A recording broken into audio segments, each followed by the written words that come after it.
Hallelujah. सभी को जय मसीह की। आप सभी के बीच में हम वीडियो लेके आए हैं जो आज हम आपको बताएंगे वचन के द्वारा ही। जो ले व्यवस्था 12 और 13 में है। 12 में लिखा है प्रसूधा के शुद्धिकरण की विधि और 13 में लिखा है कुष्ठ रोग से संबंधित नियम। जिसके कुष्ठ रोग हो जाता था उसके क्या नियम थे, कैसे रहना, कैसा खाना, कैसे उन्हें दूर कर दिया जाता था, कितने दिनों तक उन्हें रहना पड़ता था। ये सब बातों के बारे में आज हम आपके बीच में लेके आए हैं। हालेलुया।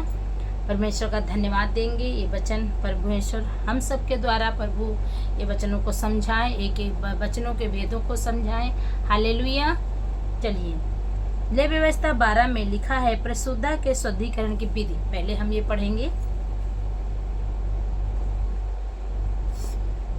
फिर यहोवा ने मूसा से कहा, इजराइलियों से कहे, जो स्त्रियां गर्भवती होकर लड़के को जन्म देती हैं तो वह 7 दिन तक अशुद्ध रहेंगी। प्रभु का वचन क्या कह रहा है कि जो औरतें मूसा कह रहे हैं कि इजरायली लोगों को, जो इजरायली लोग स्त्रियां हैं वे जब बच्चों को जन्म देती हैं तो कितने दिन वो अशुद्ध रहती हैं? 7 दिन।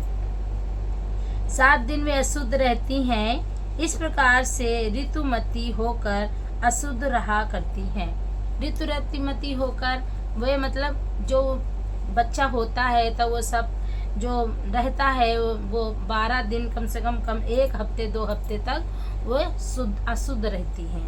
अगर कहते हैं ना कि उनके पास न जाना, उनको छूना नहीं, ये सब अशुद्ध रहती हैं। और 8वें दिन मतलब 7 दिन तक रहती हैं। 8वें दिन लड़के का खतना किया जाए। क्या कह रहे हैं प्रभु कि 8वें दिन लड़के का खतना किया जाए, जो कि पहले होता था। ये पुराना नियम है, नए नियम में ऐसा कुछ भी नहीं है। लड़के का खतना किया जाए, फिर वह स्त्री अपने शुद्ध करने वाले सुधीर में 33 दिन रहे। मतलब कह रहे हैं कि वो फिर अपने 33 दिन तक वो अपने पति से दूर रहे, जब तक उससे शुद्ध हो जाने के दिन पूरे ना हो। जब तक वह शुद्ध ना हो जाए तब तक वो अपने वही रहे पास में और अपने पति से दूर रहे। तब तक वह ना तो किसी पवित्र वस्तु को छुए और ना पवित्र स्थान में प्रवेश करे। ये पुराना नियम है कि कोई चीज़ को ना छुएगा, कोई पवित्र स्थान को नहीं छुएगा, ना ही कोई ऐसी चीज़, ना कोई पवित्र स्थान को छुए और ना ही उससे पवित्र स्थान में इसका प्रवेश होगा।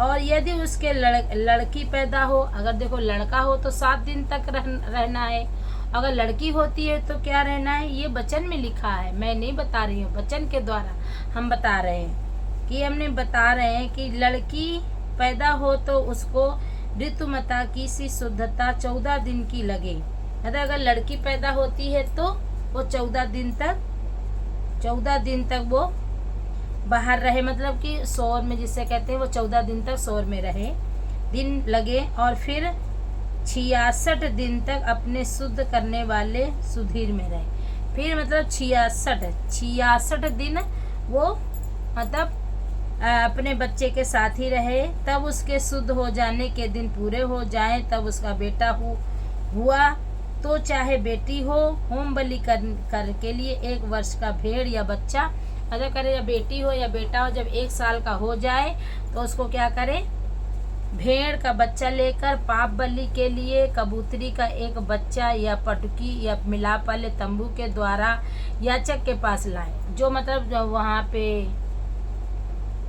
प्रभु के भवन में जो दास लोग होते हैं उनके पास लेके आना है और मिलाप वाले तंबू के याजक के पास लाएं। तब याजक उसको यहोवा के सामने भेंट करा के उसके लिए प्रायश्चित करेगा। तो जो वो याजक होता है वो यहोवा के सामने क्या करेगा? प्रायश्चित करेगा। उस चीज़ का वो क्या करेगा? प्रायश्चित करेगा। और वह अपने सुधीर के बहने की अशुद्धता से छूटकर शुद्ध ठहरेगी। तब वो क्या होगा? फिर वो शुद्ध ठहरेगी। उसके लिए यही व्यवस्था है। यदि उसके पास भेड़ या बकरी देने की पूंजी ना हो तो वह 2 फुटकी या कबूतरी के 2 बच्चे या होम बलि के द्वारा दूसरा पाप बलि लिए दे और याजक उसके लिए प्रायश्चित करे। तब तक वह शुद्ध ठहरेगी। मतलब कह रहे हैं, वचन बता रहा है कि अगर उनके पास गरीब है, पैसे नहीं है उनके पास में भेड़ और बकरा खरीदने के लिए, बकरी खरीदने के लिए, भेड़ का बच्चा खरीदने के लिए पैसे नहीं है, तो क्या करें, कबूतर का बच्चा दो लेके होम बलि चढ़ाएं। अब ये देखिए, ये आपको पता चला कि लड़की में कितने दिन अशुद्ध रहा जाता है, लड़कों में कितने दिन अशुद्ध रहा जाता है। इसे आपको वचन के द्वारा, बहुत से लोग होते हैं कि यार प्रभु के मसीह के लोग ऐसे ऐसे ऐसे ऐसे, ऐसा कुछ नहीं।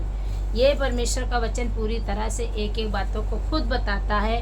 हमें इधर उधर देखने की, इधर उधर पूछने की कोई ज़रूरत नहीं है। हमें प्रभु के वचन में पढ़ें और हमें सारी चीज़ें परमेश्वर खुद बताता है और दिखाता है। हालेलुया। अब ये कोढ़ के बारे में बता रहे हैं, वचन बता रहा है 13 अध्याय में कुष्ठ रोग से संबंधित नियम। क्या नियम होते थे पहले पुराने नियम में? बहुत ही सख्त नियम होते थे पुराने नियम में। फिर यहोवा ने मूसा और हारून से कहा, जब किसी मनुष्य के शरीर में चर्म में सूजन या पपड़ी या दाग हो और उसके चर्म में कोढ़ की व्याधि का कुछ दिखाई पड़े, तो उसे हारून याजक के पास या उसके पुत्र के याजक के पास, उनमें किसी के पास ले जाए। प्रभु का वचन ये कह रहा है कि जो मूसा या तो अपने दासियों के पास ले जाएं। अगर आपको कुछ दिखाता है कि स्किन प्रॉब्लम है या इनके कोढ़ होने वाला है या कुछ भी इसका दिक्कत है, स्किन प्रॉब्लम हो रही है, तो क्या करें, अपने प्रभु के भवन में जाएं। जो वहाँ पे भवन में दास रहते हैं, प्रभु के जो दास रहते हैं, चुने हुए दास हैं, उनसे प्रार्थना करवाएं। जैसे इसमें लिखा मूसा के, अरबी समय तो अब मूसा तो नहीं है, हारून नहीं है, पर जब इस समय जो परमेश्वर के वचनों पे पूरी तरह से ईमानदारी से, पूरी तरह से एक एक वचनों का पालन कर रहे हैं, एक एक वचनों को तोड़ नहीं रहे, पूरी वचनों के अनुसार चल रहे हैं, तो ऐसे जीवित चर्च में और अच्छा दास के पास ले जाना चाहिए और प्रार्थना करवानी चाहिए। प्रभु का वचन कहता है कि तो उसे जब याचक उसके चर्म की व्याधि को देखे और यदि उस व्याधि के स्थान के रोम में उजले हो गए हों तो और चर्म के गहरी दिखाई पड़े, तो वह जान ले कि कोढ़ से व्याधि है और याचक उस मनुष्य को देकर उसको अशुद्ध ठहराएगा। कह रहे हैं कि याचक को पास ले जाओ, जो उसमें दिखाई देगा कि इसके दाग हो गया है, इसके स्किन रोग हो गया है, तो उसको क्या होगा, अशुद्ध ठहरा दिया जाएगा। हालेलुया। यदि वह दाग उसके चर्म में उजला हो तो, परंतु चर्म से गहरा न देख पड़ा हो, वहाँ के रोमे जलते हुए गए हों, याचक उसको 7 दिन तक बंद करके रखे। कह रहे हैं कि अगर वहाँ पे बाल मतलब जो होते हैं, जहाँ भी स्किन प्रॉब्लम है, वहाँ पे बाल काले की जगह सफ़ेद पड़ गए हों या कुछ दाग दिखाई दे रहा हो हल्का फुल्का, तो वो दास क्या करे, उसको एक कमरे में बंद कर दे, अपने मतलब एक बंद करके उसको रखे, उसको देखे कि ये क्या चीज़ है। फिर कह रहे हैं और 7वें दिन याचक उसको देखे, मतलब 7 दिन तक उसको बंद रखें, फिर 7 दिन के बाद उसके पास जाएं कि उसकी क्या चीज़ है इसके अंदर, उसको देखें। और यदि वह व्याधि जैसी ही तैसी बनी रहे और उसके चर्म में ना फैली हो, तो याचक उसको भी 7 दिन तक बंद करके रखे। मतलब जैसी कि जैसा उसको छोड़ा गया था, स्किन में प्रॉब्लम में उसके वैसा ही है, कुछ भी उसमें फैला नहीं है, ना उसमें कुछ घटा है ना उसमें कुछ बढ़ा है, तो क्या करना है, उसको 7 दिन के लिए और वहीं बंद रखना है। हालेलुया। बंद रखना है मतलब उसको अलग रखना है, परिवार से अलग रखना, ताकि ये स्किन का प्रॉब्लम दूसरों लोगों के बीच, दूसरों के ना होने पर उसको बंद इसलिए रखते हैं, उसको खाना पीना सब दिया जाता है, उसको सब देखभाल की जाती है, उसको बंद कर दिया गया। फिर इसके बाद में और 7वें दिन याचक उसको फिर देखे और यदि देख पड़े कि व्याधि की चमक कम है या फैली ना हो, तो याचक उसको शुद्ध ठहराए। कह रहे 7 दिन के बाद अगर जूही का तूही वैसा है, दाग वैसा ही है, कुछ घटा बढ़ा नहीं है, तो कह रहे उसको शुद्ध ठहरा दो। इसका मतलब उसके अंदर किसी प्रकार का कोई कुष्ठ रोग नहीं है, वो शुद्ध है। हालेलुया। क्योंकि उसके तो चर्म में पपड़ी और वह अपने वस्त्र धोकर शुद्ध हो जाए, वह नहा वहा ले और अपने कपड़ों को शुद्ध करे। यदि वह याचक की उस जांच के पश्चात जिसमें वह शुद्ध ठहराया गया था, वह पपड़ी उसके चर्म पर बहुत फैल जाए, तो वह फिर याचक को दिखाया जाए। और यदि याचक को देख पड़े कि पपड़ी चर्म में फैल गई है, तो वह उसको अशुद्ध ठहराएगा, क्योंकि वह कोढ़ ही है। अगर देखें कि कुछ दिन के बाद में अगर वो फैल रहा है तो फिर अपने दास के पास ले जाएं। अगर वो देखें, उसको फिर बंद करके रखें, अगर देखें वो फैल रहा है, इसमें घाव हो रहा है, तो उसे कोढ़ घोषित कर दिया जाए। यदि कोढ़ ही व्याधि किसी मनुष्य के ही हो तो वह याचक के पास पहुंचाया जाए और याचक उसको देखे, और यदि वह सूजन उसके चर्म में जलती हो और उसके कारण रोएं भी उस उजले हो गए हों और उस सूजन में बिना चर्म का मांस हो, तो याचक जाने कि उसके चर्म में पुराना कोढ़ है, इसलिए वह उसको अशुद्ध ठहराएगा और बंद ना रखे, क्योंकि वह अशुद्ध है।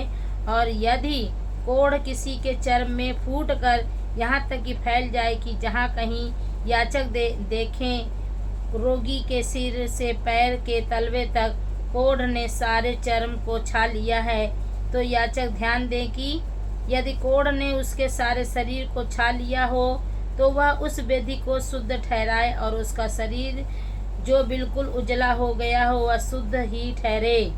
जब तक उसमें चर्म ही मांस देख पड़े तब तक वह शुद्ध ठहरे, और याचक चर्महीन मांस को देखकर उसको अशुद्ध ठहराएगा, क्योंकि जैसा चर्महीन मांस अशुद्ध ही होता है वह कोढ़ है। पर यदि वह चर्महीन मांस फिर उजला हो जाए वह अशुद्ध याचक के पास जाए, याचक उसको देखे, और यदि वेदी फिर से उजली हो जाए तो याचक रोगी को शुद्ध जाने का शुद्ध है, शुद्ध जाने और वह शुद्ध है। फिर यदि किसी के चर्म में फोड़ा होकर चंगा हो गया हो और फोड़े के स्थान में उजली सी सूजन या लाली लिए हुए उजला दाग हो गया हो तो याचक को दिखाएं, और याचक उस सूजन को देखे। यदि वह चर्म से गहरा दिखाई पड़े और उसे रोए भी उजले हो जाए तो याचक उसका जानकर उस मनुष्य को अशुद्ध ठहराएगा, क्योंकि वह कोढ़ की व्याधि है जो फोड़े में से फूटकर निकली है। और वह याचक देखे जिसमें उजले रोमे नहीं है, वह चर्म से गहरे नहीं और उसकी चमक कम हुई है, तो याचक उस मनुष्य को 7 दिन तक बंद रखे। मनुष्य क्या करे, उसको 7 दिन तक बंद रखे। और भी वस्त्र या चमड़े की वस्तु को कोढ़, जैसे कि इसमें बताया गया कि क्या नियम है, कैसे क्या करना है। आप इसको पूरा पढ़ भी सकते हैं, और भी है आप इसको आगे पढ़ सकते हैं। मगर ये है कि मेन है ये कि परमेश्वर का वचन ये कहता है कि अगर किसी भी प्रकार की स्किन प्रॉब्लम है या कुछ भी हो रहा है तो उसको 7 दिन तक बंद रखें, और फिर इसके बाद में अपने दास के पास ले जाएं, उसे प्रार्थना करवाएं, और वो फिर सही हो जाएगा, फिर उसे शुद्ध ठहराया जाएगा। वो अपने वस्त्रों को धोए, नहाए और शुद्ध ठहरे, क्योंकि पहले के नियम बहुत ही पुराने और सब थे। पर जब से यीशु मसीह आए तब से परमेश्वर ने ये सारी बीमारियों को ख़त्म कर दिया है, और बीमारियों को सारी ख़त्म कर दिया परमेश्वर ने। प्रभु का आत्मा छूता है और सारी बीमारियां नष्ट हो जाती हैं। प्रभु यीशु मसीह के नाम से सारी बीमारियां दूर हो जाती हैं। तो परमेश्वर का हम धन्यवाद देंगे सुंदर वचन के साथ। आप सभी को परमेश्वर आशीष दे। God bless you all, God bless you all.